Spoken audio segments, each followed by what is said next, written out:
Hi అండి, నేను మీ రేఖ. ఈరోజు రెసిపీ వచ్చి చికెన్ దమ్ బిర్యానీ అండి. అండ్ లెగ్ పీసులతో ఎలా చేసుకోవాలో నేను ఎలా చేస్తున్నానో ఈ వీడియోలో చూపిస్తున్నాను. ముందుగా ఇక్కడ చికెన్ బిర్యానీ కోసం ఇక్కడ నేను కొన్ని చికెన్ పీసెస్ అలాగే లెగ్ పీసెస్ 4 అయితే తీసుకున్నాను. మంచిగా వాష్ చేసుకున్నాక దాంట్లో రుచికి సరిపడా సాల్ట్, పసుపు, 2 స్పూన్స్ కారం, ధనియాల పొడి, గరం మసాలా అలాగే చికెన్ మసాలా కూడా యాడ్ చేసుకోవచ్చు. ఇక్కడ చికెన్ మసాలా కూడా యాడ్ చేశాను. అల్లం వెల్లుల్లి పేస్ట్ 2 స్పూన్స్, ఒక నిమ్మకాయ అలాగే కొద్దిగా పెరుగు కూడా యాడ్ చేసి మొత్తాన్ని అయితే మంచిగా కలుపుకోవాలండి. కలుపుకొని ఎంతసేపు నానబెడితే చికెన్ బిర్యానీ అంత టేస్ట్ బాగుంటుంది.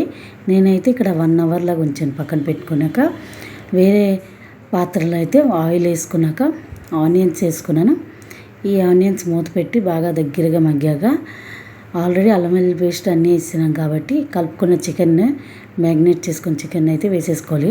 వేసుకొని ఒక్కసారి కలిపి మూత పెట్టి ఇంకొక వైపు రైస్ కోసం ఇక్కడ నేను పాత్రలో 2 గ్లాసెస్ రైస్కి అయితే వేసుకున్నాను.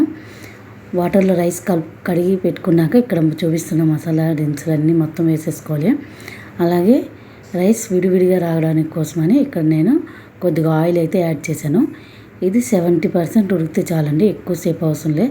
60-70% ఉడికినాక రైస్ని అయితే ఒక్కసారి చూడండి, ఇలాగా పలుకుగా ఉండాలి, లేకపోతే మళ్ళీ దమ్ పెట్టుకుంటాం కదా మెత్తగా అయిపోతుంది. తర్వాత వడపెట్టి వాటర్ని రైస్ని విడిగా డివైడ్ చేసుకోవాలి.